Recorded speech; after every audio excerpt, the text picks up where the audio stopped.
இங்கே வந்திருக்கிற ஊடக நண்பர்கள், என் ஃப்ரெண்ட்ஸுங்க நிறைய பேர் இருக்காங்க. ஸோ எல்லாத்துக்கும் வணக்கம். ஃபஸ்ட்டு வந்துட்டு பைரிக் டீம் எல்லாத்துக்கும் பொதுவாக ஒரு தேங்க்ஸ். ஜான் இந்த படத்தை உள்ளே கொண்டு வரத்துக்கு நான் உள்ளே வந்ததுக்கு அவன் தான் காரணம். நாளைக்குன்னர்லேருந்து நாங்கள் ட்ராவல் பண்ணிகிட்டு இருக்கிறோம். நாளைக்குன்னரில் வந்துட்டு அவங்கள்ட்ட கரெக்டான என்ன சொல்கிறது பட்ஜெட் எதுவுமே இருக்காது.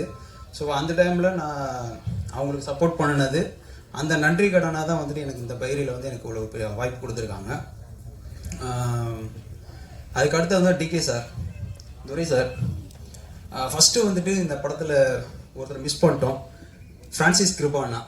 அவர் இங்கே இப்போ இல்லை. கவிஞர் ஃப்ரான்சிஸ் கிருபானா அவர் முக்கியமான ரோல் பண்ணியிருக்காரு. அவரும் ப்ரொடியூசரோட அண்ணன் பாலு சார், இவங்க ரெண்டு பேரும் இந்த இந்த இடத்துக்கு வரத்துக்கு முடியாமல் அவங்க ஹீரோயின் ஆகிட்டாங்க. ஸோ அவங்களோட பிளெஸ்ஸிங்ஸும் கூட இந்த அளவுக்கு ஒரு பெரிய ஒரு ஸ்டேஜுக்கு வரதுக்கு காரணமாக இருக்குது. ஸோ அவங்கள இந்த நேரத்தில் மிஸ் பண்ணுறோம்.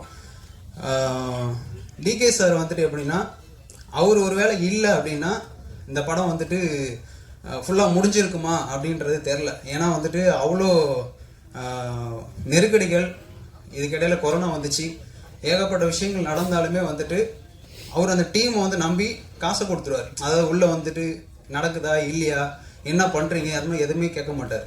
எங்களை ஃபஸ்ட்டு நம்பினார், அவ்வளோதான், பண்ணுங்க பண்ணுங்க பண்ணுங்க. டைரக்டர் எடுத்துக்கணுன்னா அவரை பொறுத்த வரைக்கும் ஆர்டிஸ்ட் அவ்வளோ பேர் நடிச்சிருக்காங்க, நாட்கள் நிறைய அடிச்சு, அது அவரே சொல்லிட்டாரு. ஸோ அதுக்கு காரணம் வந்து என்னென்னா, ஒரு ஷாட் வந்து பர்ஃபெக்ஷனாக வர வரைக்கும் அந்த டேக்கு விடுறதே கிடையாது. எனக்கு ஒரு சில சீன்லாம் வந்து 1 hour ஃபுட்டேஜ்லாம் இருக்குது, அதில் வந்து நான் ஃபில்டர் பண்ணி ஒரு 4 நிமிஷம் தான் எடுத்திருப்பேன். ஸோ அந்த மாதிரி டேக் அவ்வளோ போய் அந்த ஆர்டிஸ்ட்கிட்ட அந்த பர்ஃபார்மன்ஸ் வர வரைக்கும் அவ்வளோ மெனக்கிட்டதுனால தான் இதில் நீங்கள் ஒவ்வொரு ஃப்ரேமும் வந்து புதுசாக யாருமே நடித்த மாதிரி, புது ஆர்டிஸ்ட் நடிச்சிருக்காங்கன்ற மாதிரி இல்லாமல் எல்லாத்தோட ரியாக்ஷன்ஸ் கரெக்டாக இருக்குன்னா அதுக்கு வந்துட்டு மெயின் வந்துட்டு எல்லா ரேஞ்சிலையும் வசந்த் அவர்கள் வந்து எல்லா ரேஞ்சிலையும் கேமரா எடுத்து கொடுத்தது. யூனிட் இல்லாதனால நிறைய நேரங்களில் மரத்தில் எடுப்பார், ஏனியை பிடிச்சி அதில் உட்காந்து டாப் ஆங்கிள் எடுக்கிறது. ஸோ நான் ஷூட்டிங் ஃபுல்லாகவே வந்துட்டு நானும் ஸ்பாட் எடிட்டிங்கில் இருந்தேன். ஸோ அந்த ஷூட்டிங்கில் எவ்வளோ என்னென்ன பிரச்சனை நடந்துச்சு, என்ன சில நிறைய நேரங்களில் வந்துட்டு ஒரு சில நேரம் ஃபுட்டுக்கு வந்துட்டு காசு இருக்காது. ரமேஷ் அண்ணாட்ட போய்ட்டு பைசா வாங்கிட்டு வருவாங்க, வாங்கிட்டு வந்து அந்த நேரத்துக்கு அரேஞ்ச் பண்ணி கொடுப்பாங்க. ஸோ அவ்வளோ கஷ்டத்துலேயும் வந்து இப்போது இவ்வளோ பெரிய இடத்துக்கு வந்திருக்கிறதுக்கு எல்லாமே முடிச்சாச்சு. டூரேஷன் நிறையா இருக்குது, எல்லாமே முடித்து கொண்டு வந்தாச்சு. பட் ஏன்னா புது டீம் எல்லாருமே படம் ஓகே சூப்பராக இருக்குது, செம்மையாக இருக்குது, புது களமாக இருக்குது. பட் ஆனால் புது டீம். ஸோ அப்போ அந்த புது டீமை வந்துட்டு வெளியே கொண்டு வரத்துக்கு சீரியஸாக இங்கே வந்துட்டு யாருக்கும் சப்போர்ட் பண்ணுறதுக்கு வந்துட்டு ஏன்னா மெட்டீரியல் வந்து ஆர்டிஸ்ட் இருந்தால் லேபிள் கிடைக்கும். அந்த அந்த விதத்தில் தான் எல்லாருமே படம் பார்ப்பாங்க. ஃபஸ்ட் டைம் கண்டென்ட் நல்லா இருக்குது, எல்லாருமே ஹார்ட் ஒர்க் பண்ணினது வந்துட்டு விஷுவலில் தெரியுது அப்படின்னு சொல்லிட்டு படம் பார்த்த போதோ ஒரே நாளில் இந்த படத்தை வந்து நான் தாங்குறேன் அப்படின்னு சொல்லிட்டு சக்தி சார் அவர் ஒரு வேலை அந்த படத்தை எத்தனையோ ஆர்டிஸ்ட் படங்களை மட்டும் எத்தனையோ பெரிய படங்களை மட்டும் பண்ணிக்கிட்டு இருக்கவர். இந்த சின்ன டீமை எங்களை மாதிரி எல்லாம் புது யங்ஸ்டர்ஸை வந்துட்டு சப்போர்ட் பண்ணணுன்னு அவசியம் கூட கிடையாது. ஆனால் அவர் இல்லைன்னா சீரியஸாக எனக்கு தெரிஞ்ச சார் வந்துட்டு எங்கள் படத்தை மட்டும்தான் அதிக தரம் பார்த்துருப்பார்னு நினைக்கிறேன். எந்த படத்தை ரிலீஸ் பண்ணி தரேன், எந்த படத்தையும் இவ்வளோ நாள் பார்த்துருக்க மாட்டார். அதே சமயம் எடிட்டில் வந்துட்டு இந்தந்த விஷயங்களை நீங்கள் பண்ணிங்கன்னா இதை இன்னும் சூப்பராக, படம் சூப்பராக இருக்குது, ஆனால் இந்தந்த விஷயத்தெல்லாம் பண்ணுனா உன் படம் இன்னும் பிளாக் பஸ்டர் ஆகும் அப்படின்ற அளவுக்கு இந்த நேர்த்தி வரைக்கும் எங்களுக்கு வந்துட்டு ஒரு எனர்ஜி கொடுத்துக்கிட்டே இருக்கிறார்.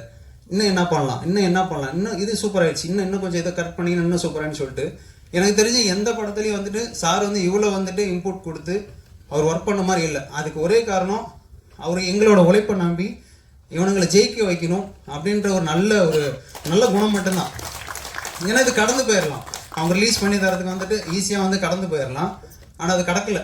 அவர் இப்போ வரைக்கும் அவர் வந்துட்டு என்ன நேற்றுக்கு ஜான் சொன்னான் என்னன்னா வந்துட்டு நிறைய நேரங்களில் அவன் எல்லாத்துக்கிட்டையும் சண்டை போடுவான், அது வழக்கமாக நடக்கிறது தான். ஏன்னா அது வந்துட்டு என்னென்னா அவனுக்கு கிரியேட்டருக்கு எப்போவுமே வந்துட்டு இப்போ பேசின மாதிரி தான் நிறைய பேசிடுவான், நிறைய எடுத்துருவான்.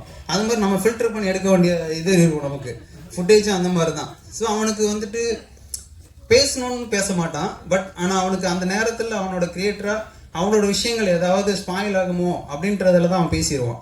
ஸோ அது வந்து நிறைய நேரங்களில் எல்லாத்துக்குமே ராங்காக போயிடும்.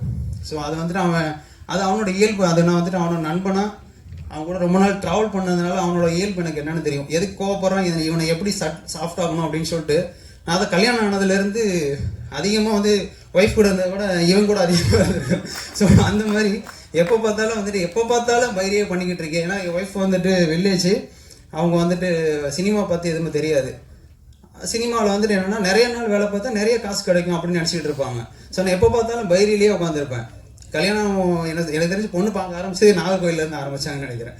அதுலேருந்து இப்போ வரைக்கும் இந்த படம் இன்னும் முடியல, நிறைய ஒர்க் பண்ணிட்டு அப்போ நிறைய காசு வருமா, அந்த மாதிரி கணக்கெல்லாம் அவங்க வந்துட்டு கேட்க ஆரம்பித்தாங்க.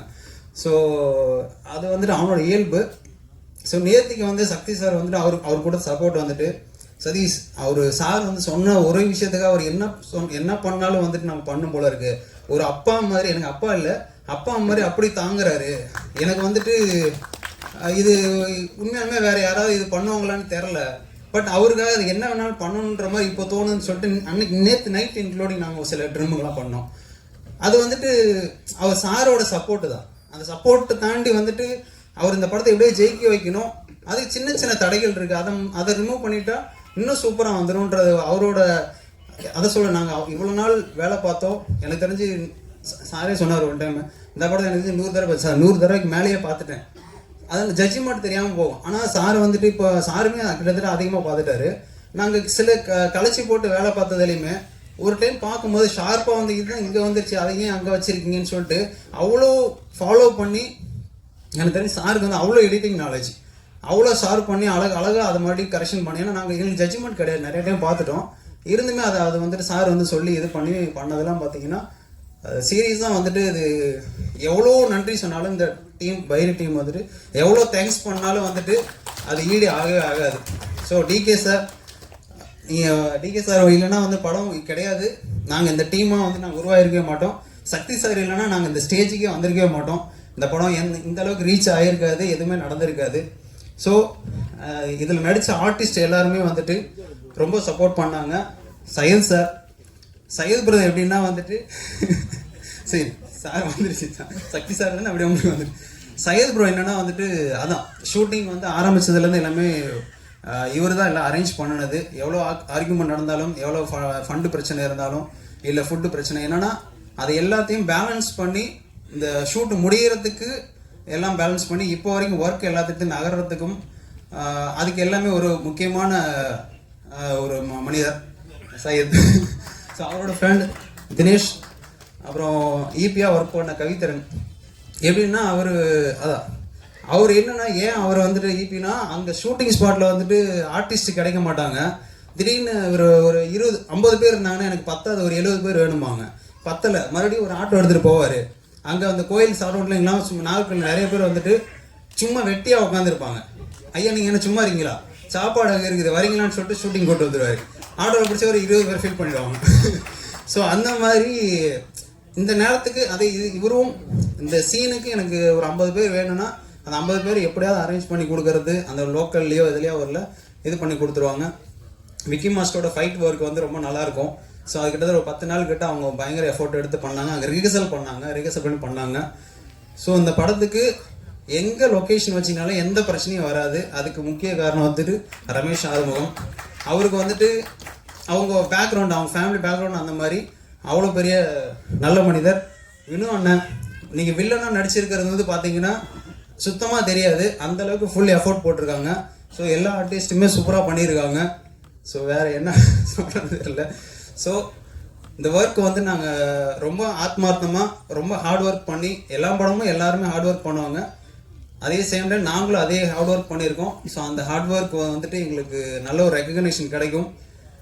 ப்ரெஸ் பீப்புள் நீங்கள் தான் வந்துட்டு இந்த படத்தை வந்துட்டு சப்போர்ட் பண்ண. சக்தி சார் இந்தளவுக்கு கொண்டு வந்தார், இதுக்கப்புறம் உங்ககிட்ட கொடுத்துட்டாரு. ஸோ எங்கள் டீமை வந்துட்டு ஜெயிக்க வைக்கிறதுக்கு நீங்கள் உண்மையாக எழுதுனீங்கனாலே போதும். ஸோ அதுக்கான ரெக்கக்னேஷன் எங்களுக்கு கிடச்சிரும். நீங்கள் என்ன உங்களுக்கு தோணுதோ அதை நல்லா எழுதி எங்களுக்கு முழுசாக சப்போர்ட் பண்ணணும்னு வேண்டிக்கிறேன். தேங்க்யூ.